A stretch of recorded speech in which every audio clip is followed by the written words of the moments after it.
Welcome back to Castle Farms Homestead. Today's a windy day. And of course, that's the day we're trying to mess with the greenhouse. Yep, always. Seems to be the case. The plan was to work on this yesterday. It was a beautiful day yesterday, and I wish we had done it. We got caught up doing other things, some new trees that we put in, and anyway. But so now it's a nice windy day, but we did get the sides secured. Yes, we did. Feel free to interject anytime. I just did. We got them secured. Yeah, so now we put the wiggle wire in all along the base and on the sides of the plastic, and so yeah, we're inside now and it's nice. Yeah, it's a little warm in here, Yeah, which it's supposed to be. That's the Yeah. whole point. Except in the summer when it's supposed to be cool in here. but But it is, yeah, with the doors closed up and the sides dropped down, the air is still Yeah. in here. It is very, very secure in here now. yeah. So now we can bring our stuff in here, and there's still some stuff we want to do here today, though. The ground cover that's inside here, we still want to secure that down better. There are places where it's come undone and flipped around because we just kind of had minimal amount of staples in the ground to hold it in place. So we want to put that down. Also, then around the outside, I want to scrape around the outside, level that out good, get the weeds out around it. We're going to put a strip of ground cover on each of the sides and 2 or 3 strips across the front and back. So that'll be good. Yep, should be a good time.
Now, Clint recently reminded me that we have this footage from when the Campbells and Bobby and all the pups came out to the homestead to check it out and to help us harvest our potatoes that we planted.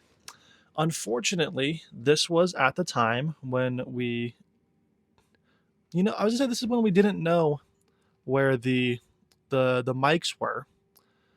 But did we? I don't know. My timeline's all screwed up. Anyway, the point is, mic was not being used here, so the audio is terrible. It was windy, and so the audio just sounds like potato. Lots of kids screaming and stuff. But the point is, we got a lot of great potatoes, literal buckets full of potatoes. We only had the 2 types, the reds and the Yukon Golds. But I've been eating a lot of them, and they're delicious. They're fantastic. So it was a great success. planting in the garden, and looking forward to next year and seeing what else we'll be planting in there, and all kinds of awesome produce we'll be having. It'll be very good, and can't wait for you guys to see that next year when it happens. Until then, enjoy looking at these potatoes. A couple decades ago, my grandma and grandpa came to visit my family, my cousins, and everyone when we were living in Nebraska. And my grandpa, he was a science teacher, loved science, and thought it would be fun to bring all of the grandkids some chocolate-covered grasshoppers or crickets. And he passed out these little treats for all of us, wouldn't tell us what it was first, wanted us all to eat one, and then he'd tell us what it was. And so we all eat one, and it really was essentially a crunch bar, because the bugs were roasted and everything, so they were all dried, and then they were covered in chocolate, and so it was just some crunchy chocolate. And we all have our candy, and our grandpa goes, "All right, guys, you just had a cricket," and everyone's like, "What? No way!" And look at the packaging, like, "Oh my gosh, chocolate covered crickets and everything." But my eldest cousin, was like, he did not believe my grandpa that they were chocolate covered crickets, until later that night when he's cleaning out his braces and he found a cricket leg stuck in his braces. Then he believed. But that's just a little story that Clint told that you couldn't hear because the audio was terrible. That's it. That's that story. On to the next segment. We picked up from our friends the Woods. They found a great contact of a place that was eliminating some of their stuff for building tiny homes.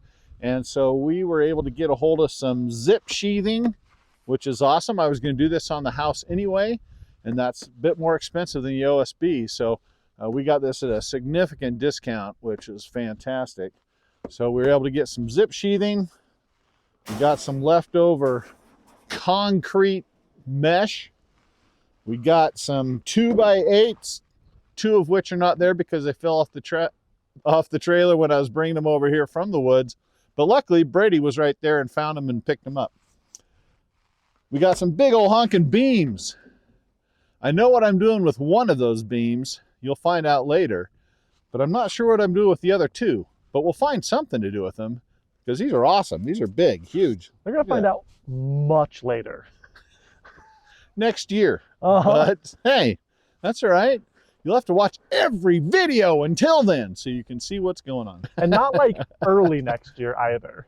No, it'll be probably summertime. Yeah. And then we've got a bunch of 2x4s. So we're going to try to use a tractor to just pick these up, go put them on some pallets. We've got some pallets that we can put in there. We'll put them on the pallets so we can pull them out again easily later, hopefully as well. So let's see how it works. Whoa!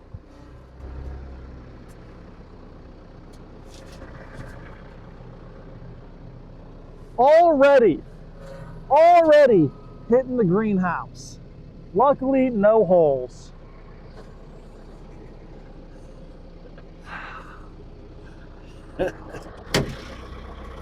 Did you film it? Yeah. I can't. I always forget about a stinking backhoe back there. No situational awareness. I know. Terrible. Oh, okay, I get lucky every once in a while. Oh my gosh. Oh my gosh.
other than the grid stuff for the concrete, all we have left on the tractor now are these posts and the 2x8s, which are wider than the opening, maybe wider than the opening for the hoop house.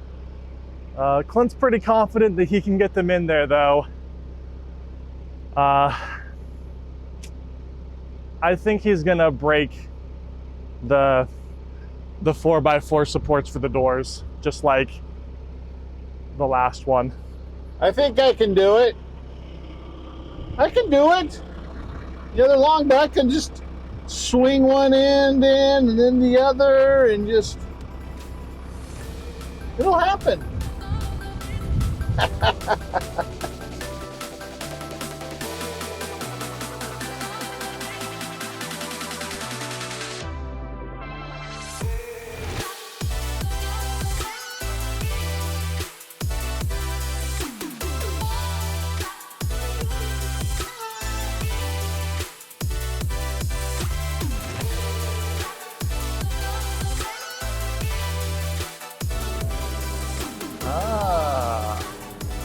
Oh, yep.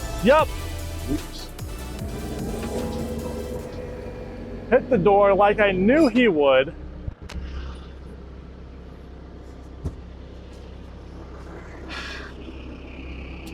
Okay. I think I have to give up before I take down the doorway. Uh-huh. Those forks are long. There's just no way that I could get, I think maybe if the load was positioned sideways a little bit, then I could swing it in and still be able to maybe get it, but nah. We're gonna have to unload it by hand. Yep. I'll go around the other side, we can load it down there. Yep. Well, don't hurt yourself lifting these.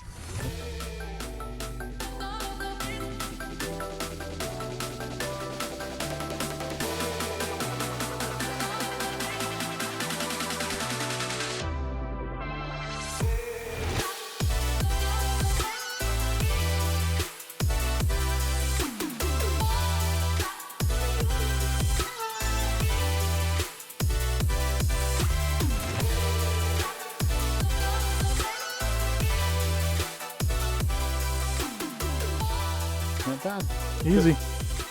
Fitting in here nicely. Be protected now. Oh. Interesting this morning when we first came in here and it was warming up in here, we were getting drips all over the place in here. I'm sure it was condensation had frozen and it was melting and dripping off. All right, it's good to see this thing starting to get some use. Yep. We're back out at the homestead. We ran in for a day to grab these massive water tanks here behind us. I'll give you a better shot of them when they're not just getting a massive sun glare. But they're huge. They are 3,000 gallons. 3,000 gallons each, 8 feet across. 8.5 feet in diameter. And around 8 feet tall. Yeah. They were loaded onto a flatbed that we're borrowing because ours wasn't big enough for them.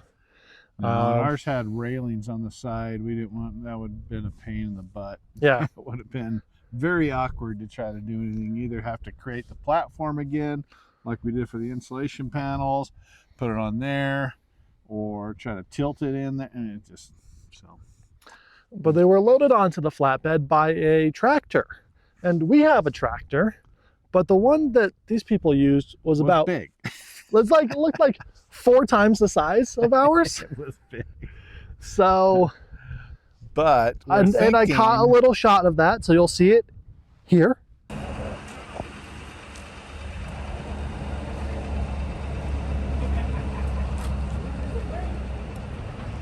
What are you saying?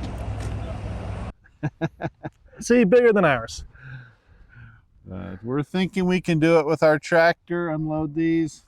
If we get them on there and then strap it onto the forks so it can't fall off in our hopes. Fingers crossed. We'll see how that goes. Ah, wish us luck. I think we can do it. So we traveled about 3 hours plus to go get these, but I did that because they're used, but we were able to get tanks that are bigger than what people are typically getting out here. Ones typical are about 2,500 gallons. These are 3,000 gallons, and we got them for both of them for about the cost of one tank. So we got more water for less price, and we're trying to save money wherever we can, of course. Trying to make that dream happen. We got to save some money. So this was really a good deal. Cost us a lot in gas and time, but that's okay, because in all it saved us probably $2,500 plus in getting these. So that's a good deal. So, but we got to unload them now without dropping them and breaking them, cracking them. See if we just ended up paying full price for one. We can do it. We can do it. It'll be easy. All right, let's get to it. So that went really smooth. About as good as we could hope for. So that was good. Glad we got them down. But one thing we still have to do to these is we need to tie them together, because in this valley we sometimes get some pretty high winds, and if you don't secure these down, one of these days you may see your water tank rolling down the valley there, because it has happened before to other people. In fact, just not too long ago, somebody's wound up in the Greenbelt canal over there. Nobody knew who it was. I think somebody dropped it off at their place. It got flipped over in the wind and blew on down, rolled down into the canal. so now we're going to take a strap, at least one strap here. We'll probably take two to get around it, and just pull them together and strap them together so that they won't flip over, won't roll away. All right, let's just try to push it over there, but turn it a little bit so that spigot gets over on the other side, and then we can put them right up against each other. Yep. Okay, ready? Oh! Hey, I moved it. It was all me. I moved it. No, I did. You're moving it. Let's do it together. On three. I think we're going to have to scoot and then rotate and then scoot, or rotate then scoot. I think we're going to have to maybe push that way and then this way. Yes. Because I don't think we can rotate it per se.